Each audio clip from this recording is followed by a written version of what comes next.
Assalamualaikum warahmatullahi wabarakatuh. Om Swastiastu, salam harmoni.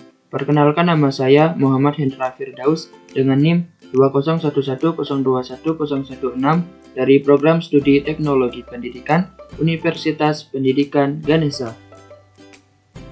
Pada kali ini, saya akan membahas materi mengenai tentang strategi pembelajaran. Pembahasan yang pertama yaitu menjelaskan konsep, prinsip, dan karakteristik model pembelajaran berbasis proyek. Yang kedua, memilih tema atau topik materi yang sesuai untuk pembelajaran berbasis proyek. Yang ketiga, menyusun format untuk asesmen pembelajaran berbasis proyek. Dan yang keempat, sintaks pembelajaran berbasis proyek. Langsung saja pada pembahasan yang pertama yaitu menjelaskan konsep, prinsip, dan karakteristik model pembelajaran berbasis proyek.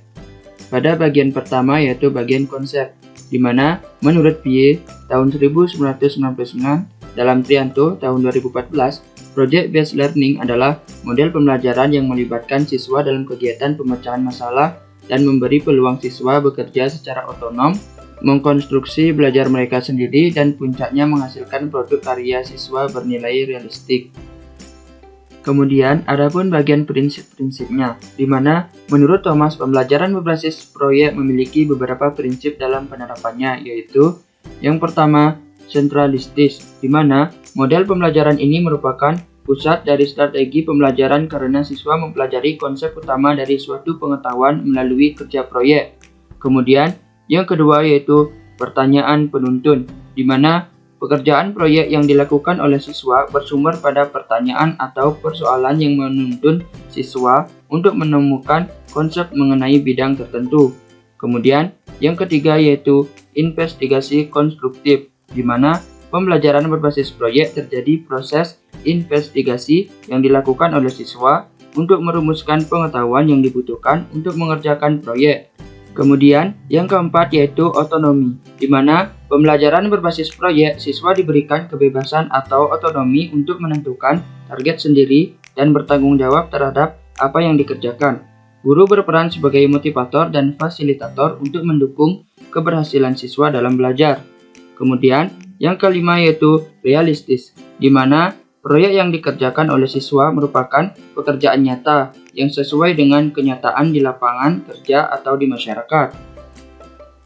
Kemudian, adapun karakteristik, di mana menurut Bach Institute for Education tahun 1999 dalam Trianto tahun 2014 halaman 43 menyebutkan bahwa Project Based Learning memiliki karakteristik, yaitu yang pertama, siswa sebagai pembuat keputusan dan membuat kerangka kerja. Kedua, terdapat masalah yang pemecahannya tidak ditentukan sebelumnya.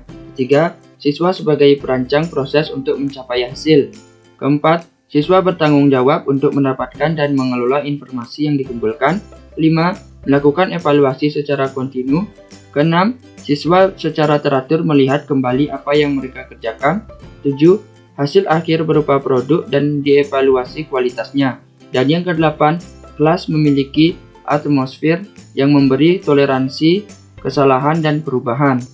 Kemudian, pembahasan yang kedua yaitu memilih tema atau topik materi yang sesuai untuk pembelajaran berbasis proyek, di mana cara memilih tema atau topik yang bersesuaian dengan model Project Based Learning ini yaitu dengan membandingkan serta menyesuaikan karakteristik materi pembelajaran, terutama yang memungkinkan adanya penugasan proyek atau menghasilkan produk dengan sintaks dari model pembelajaran. Kemudian, pembahasan yang ketiga yaitu menyusun format untuk asesmen pembelajaran berbasis proyek, di mana menyusun format untuk asesmen pembelajaran berbasis proyek artinya pengembang model atau guru melakukan langkah untuk menyusun rancangan untuk mendapatkan data atau informasi dari proses dan hasil pembelajaran untuk mengetahui seberapa baik kinerja siswa untuk kriteria pencapaian hasil belajar siswa. Kemudian, pembahasan yang keempat yaitu sintaks model pembelajaran Project Based Learning, di mana sintaks atau pedoman dasar dalam menentukan langkah-langkah pelaksanaan model pembelajaran PJBL atau Project Based Learning menurut Mulyasa tahun 2014 halaman 145 yaitu yang pertama, menyiapkan pertanyaan atau penugasan proyek. Tahap ini sebagai langkah awal agar peserta didik mengamati lebih dalam terhadap pertanyaan yang muncul dari fenomenanya yang ada. Kemudian, yang kedua yaitu mendesain perencanaan proyek. Sebagai langkah nyata menjawab pertanyaan yang ada, disusunlah suatu perencanaan proyek bisa melalui percobaan. Kemudian yang ketiga yaitu menyusun jadwal sebagai langkah nyata dari sebuah proyek.